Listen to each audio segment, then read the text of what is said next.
Hello everyone, আসসালামু আলাইকুম। কেমন আছেন সবাই? আশা করি ভালো আছেন। আমিও ইনশাল্লাহ ভালো আছি। আমি একটি রেসিপি তৈরি করব। রেসিপিটা তৈরি করে আপনাদেরকে দেখাবো। মজাদার রেসিপি, সেটা হচ্ছে বাঁধাকপি ভাজি। ওটাকে সবজির রোল বলে, মানে বাঁধাকপি ভাজির রোলও বলে, আরও অনেক কিছু বলে এটাকে নাম। তা আমি আসলে কত কিছু বলতে পারিও না, আর আমার সহজ সরল ভাষা যেটা বলতে পারি সেটাই বলি। এটা ভাজি করব। তো এটা কিন্তু আমি কুচি করার আগে ভালো করে উপর দিয়ে ধুয়ে নিয়েছি, হাত বটি এবং পাত্র ধুয়ে, কপিটা ধুয়ে, তারপর যেটুকু আমি রান্না করবো এইটুকু কেটেছি।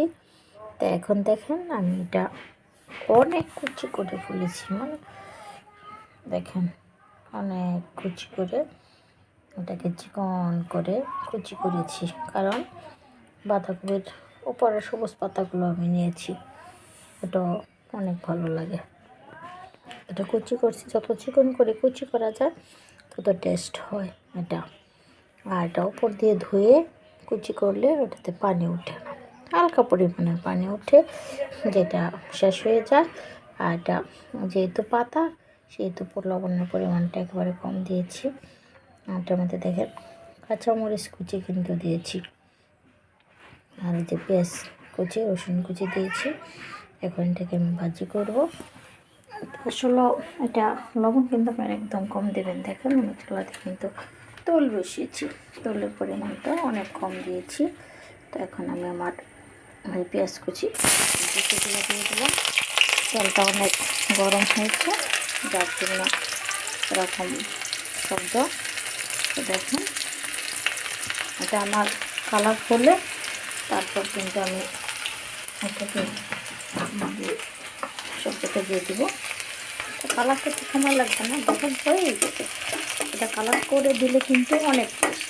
এটা আপনারা সবসময় মনে রাখবেন, মাথা রসুনটা পেস্ট একটু কালার হলে তারপরে দিলে কিন্তু অনেক টেস্ট। দেখ কালারটা হয়ে গেছে।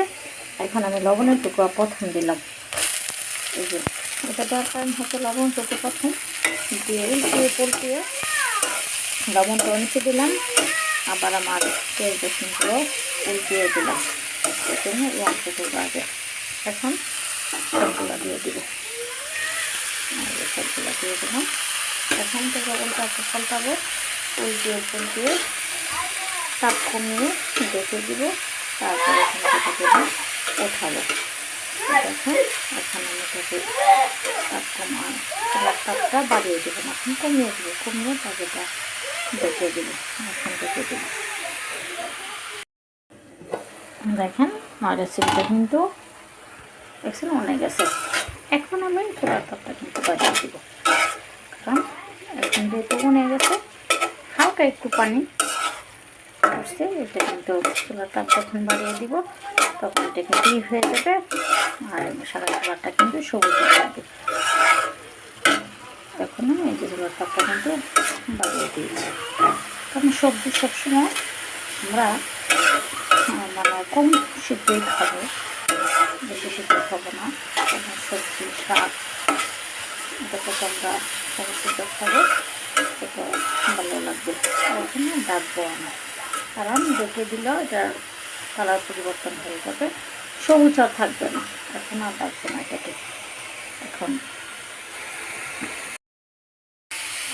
দেখেন আমার রেসিপিটা প্রায় হয়ে গেছে, দেখেন পানি খেয়ে গেছে। আর একটা কারণ হচ্ছে যে আমি প্রথম কিন্তু হালকা করে রেখে দিলাম, তারপর যা মানে ওনার সাথে সাথে চুলাটা বাড়িয়ে দিলাম, এই জন্য শাকের কালারটা খুব সবুজ হয়ে গেছে এবং যখন পানিটাও শুয়ে গেছে। এটা রান্নার কিন্তু এভাবে লাগবে, এভাবে করলে কিন্তু শাকও সুন্দর থাকবে, কম সিদ্ধ হবে, খাইতেও ভালো লাগবে। আর একটু হবে, হয়ে গেছে প্রায়। দেখেন বন্ধুগণ আমার রেসিপিটা কিন্তু হয়ে গেছে। দেখুন যেরকম সবুজ ছিল সেরকম সবুজ, এটার একটাই কারণ মানে রান্নার উপায়। দেখেন এখন আমি এটাকে উঠাবো, উঠিয়ে পরিবেশন করব। তখন তো দারুণ সুন্দর হয়েছে।